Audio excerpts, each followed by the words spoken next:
What's going on, guys? I'm Steve. Welcome back to the channel. Welcome back to another video. If it's your first time stopping by the channel, hit that subscribe button. Trust me, you won't regret it. You're a returning subscriber as always, guys. Welcome back, and I do appreciate the support. Guys, I'm going to tap back into a story that's ongoing right now out of Arkansas. Shout out Arkansas. And it's about this dude right here who escaped an Arkansas prison dressed as a prison guard. This guy that you see on here is a former chief of police, Grant Hardin, aka the Devil of the Ozarks. Lord have mercy, what kind of name is that? And this guy is presently on the run after escaping the Arkansas prison over the weekend, dressed as a prison guard, walking some supplies out. Now, they've been looking for this guy. This story's continuing. They're talking about it every day. People are on alert out there in Arkansas, wherever this guy is at. People don't know where he's at. FBI, U.S. Marshals have joined the chase. And hopefully they can get this guy back into custody. This dude right here has a rape conviction, and he also has a murder conviction, which he was serving 30 years for both. And he decided after, what, 5 years, 6 years of being locked up, 2017, 8 years, he had enough. After putting other people in bondage as a top cop, and it was his turn, he couldn't do the time after doing all those crimes. Take a look at this and we'll come back, because catching this guy ain't like catching just regular dudes off the street that run from jail. This is going to be harder than you think, and they'll break it down in this video. Check it. Well, this morning, the massive manhunt for the escaped prisoner Grant Hardin, that continues. Now, the main search this morning centered around north central Arkansas. That's near the prison he escaped from on Sunday afternoon. The search is now on its fifth day. The former Northwest Arkansas police chief was serving a prison sentence for a deadly shooting and a rape that happened in Benton County when he escaped from the north central unit in Calico Rock. Now, investors believe that a corrections officer opened the gate for Hardin as he was wearing a makeshift uniform to mimic a law enforcement officer. The Department of Corrections confirmed that this photo from a surveillance camera is the last video they have of Hardin, and they've been showing this mugshot to the public, saying it's the latest one that they have, and it's what Hardin would look like now. Now, law enforcement across the state are involved in this manhunt. Every tip that comes in, they're actively looking into it. Overnight, the Department of Corrections confirmed that they received a tip out of Faulkner County regarding the escaped inmate. Search teams responded. The Faulkner County Sheriff's Office posted on social media about the potential lead, saying that they assisted U.S. Marshals looking into the area of Highway 65 and Cadron Bridge, which is just north of Little Rock. They say the tip referenced Hardin being seen in the county on Sunday evening. The Sheriff's Office say that the area has been cleared and the credibility of the lead is being looked into along with any other leads that come in. Multiple agencies, including state police, local sheriff's offices, and FBI and U.S. Marshals, are working around the clock using helicopters, drones, canines, and ground teams. Severe weather has slowed the search.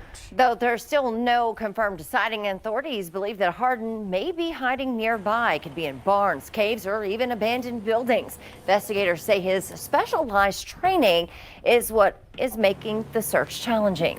It adds a different challenge for sure than a regular inmate. Again, this is somebody who has that training, has that specialized understanding of, the different tactics that are being used, and, even the way that they talk to each other.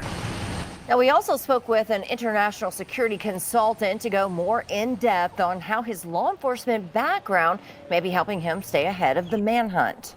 He would also know what the standard operating procedures are for the law enforcement agencies in the area, both local, state, and federal, are going to be utilized against him to capture him in this manhunt.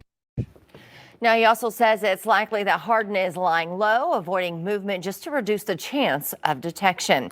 Let's take another look at the photos that authorities are sharing of Hardin. They say he should be considered armed and extremely dangerous. Make sure to download our free 5 News app or follow us at 5newsonline.com as we keep track of this manhunt. There, we will bring you the latest updates throughout the day. We are following breaking news right now out of Arkansas, where the manhunt is currently expanding for a convicted killer. The FBI and U.S. Marshals Service are teaming up with local officials in the search for 56-year-old Grant Hardin. The former police chief has been on the run since Sunday after he walked out of the prison disguised as law enforcement. Hardin was serving 80 years on combined convictions for murder and rape.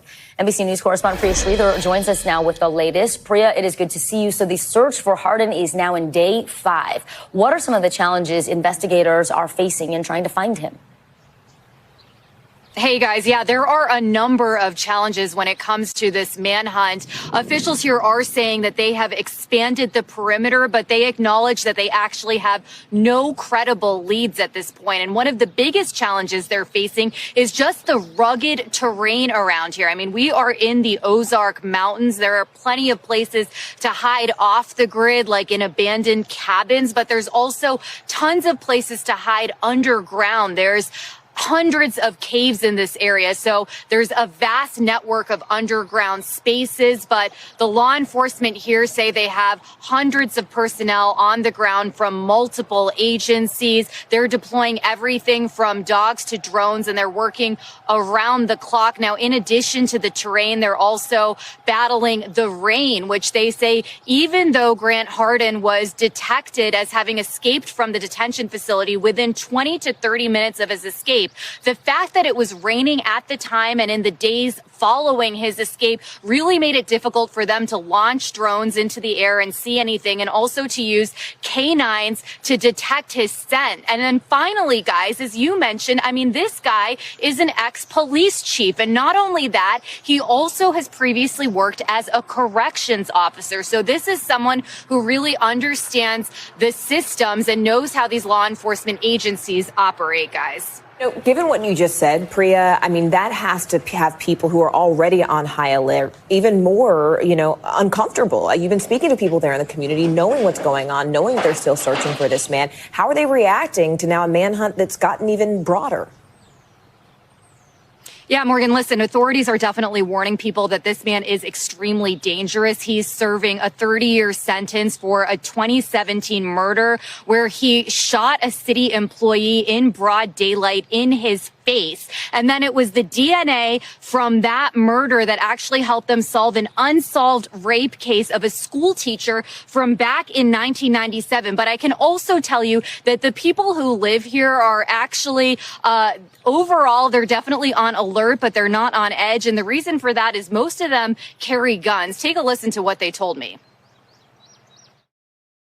I was surprised that anybody got out. It just never happens around here. When I heard about it, I just shut the windows and doors and let the pistol out on the coffee table, and we were good. The other thing I want to point out is that the jail here is one of the biggest employers in this area. So pretty much everyone that lives around here knows someone that works over there. And I think that's another reason that they feel incredibly confident that eventually Hardin will be found and brought to justice, guys. Really interesting sort of second beat, peeling back the layer there, Priya. Thank you. All right, guys, you've seen it. This dude used to be a top cop. Now he's on the run. 100 miles and running. You see, they showed them people out there. Them people ready. See, lady? Yeah, I saw that. As soon as I seen that, I put the gun on the table. Other dude like, yeah, I went and grabbed my pistol. Yeah, we ain't going for that. Now, that's a wooded area. It looked like it's mountainous. You know what I'm saying? They searching with all kind of stuff. They said there's tunnels under there and mines and all kind of hidden places for this guy to go.